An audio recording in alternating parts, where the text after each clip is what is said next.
O te fia e whaawhelo i atu I lau whaafonga angai le nei tae au mā lole soifua manuia, usi mea whaafonga o Tālala Radio Samoa. Tō mua atu I tālo le nei tae au. O le uwei ulava ina maliu le tasi ali I o le to alua le ana whaamanu alia I pulu whana I le aso tofi I Queen Street I Aukilani. O le misa le nei na tūlai mai le pō le aso tofi, ma fuai ona whaamanu alia ti ngā ina ali I to alua. Ma o le asa to ana ina whaamauti noa mai ai e leo leo, ua maliu le to atasi. Ma o le waso eso e nai nei o se tasi na whaau o iai e se isi le oti.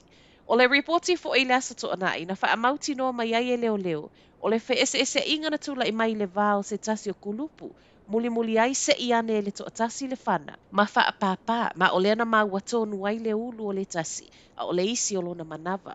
Whai mai ei ma leo leo, o lo o suele ali I luas ful malwhātau sanga I a Darius Talangi, ma salo mia I mata upule nei, ma o ia fo I lea sa toe alu ese mai, I le skura I le taimi na umai. O le ua maliu, e wha ato a sau I New Zealand I le tausanga tā aluai e nofo ai, mai Brisbane I Ause Tālia. E se mai le mata upule nei, o le pō lava fo I o le aso to anai na maliu waile to atasi ono o manu anga mafua mai pulu whana. Po o ia lea na whana I Taurima Reserve I Point England I Aukilani lava.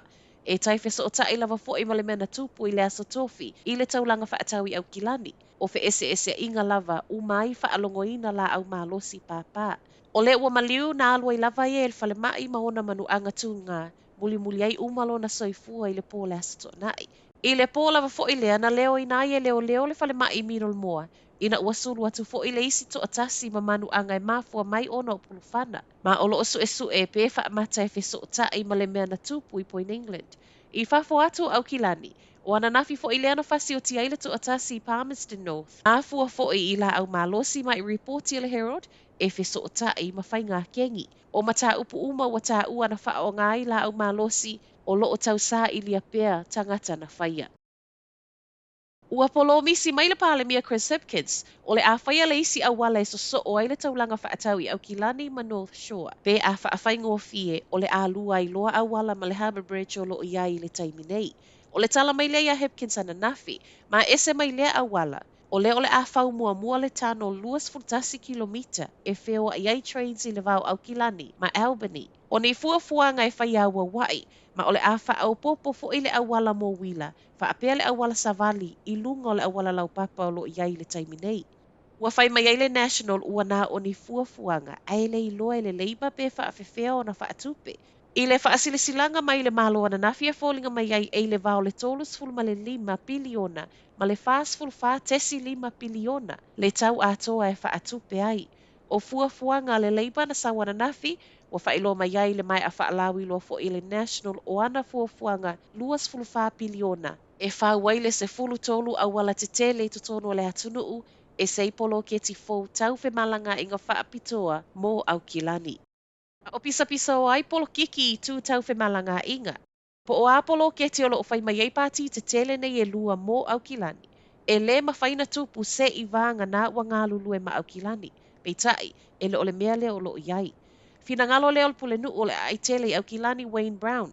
Whai mai Brown, o le Labour ma le National, e le I pasi le lasu enga na whai e ngā lulu e ai ma le Auckland Council. I le fina ngalo o pule nuu e whai ngōwhia to e tau ngōwhia atu au wala o loo fuafua e ia Malana Council. Nai lo au wala kolosi o loo whai mai le National ma le Labour. Ma o loo tua ia I fo e le pule nuu o mea wha apolo kiki uma ai ele o whaia mo fe malanga inga. O le mana ongal pule nuu wha apele Council au kilani e tusa masaunoanga Brown. O loo mana na o I fuafuanga I le lei atu. Vave to e tau ngōwhie. O fuafuanga wha ata atitia a pāti te tele o wha ilo mai, o loo whaata oto e a mata whaanga ioi mai le lua whelua iwa. Ma tala whaaiu, o le asa mua lava e tū mai e le acte tau avele malo, o le a whaia I loa ma le tusi wa tā ua le stop work notice ma tui nātu I pule sili o matāgal wegal malo. O le vai mao lea le taita I a David Seymour ma o se fuafuanga e ono whaatou wha mai ei le tusa ma le afo le silia ma le ono afe. Tangata whai ngā alwenga le mtanga alwenga o pisinisi ma ngā alwenga. O le matanga luenga le nei wa whaatupu teleina, mai le silia ma le tolu afe fitu se lau, I le silia ma le ono afe se lau. Talu mai le o ngā totono le lua afe se fulu valu, ma ua whai mai Seymour, tele tupe walu ia vanoa nei e tā ua o policy advisor. O le vaea, po o le tuu I isi ia vanoa whai ngā luenga o lo mo miai. Ai I le vaaya Seymour, Sili ai leo i le fale nai lo le whaawa wai pea o na whaaleanga le atunu. E ono whaasawina mai ai le sidia ma le tasi piliona pe a whai ai tupu. O lea ele o toe mamau whai le pālota ma i saunoa ngā Seymour ananafi, ele i popole pe ma umau wai pālota le act mai tangata whai ngā luenga le mālo ona o lana whaasile silanga. Ona ilona tali tonunga, e te le atu ana pālota mai tangata ni usila o lo o langolango ina e le aini ngā luenga le isi tu a tele, lea e aluai tupe. Talanala Radio Samoa, manuia le tai au.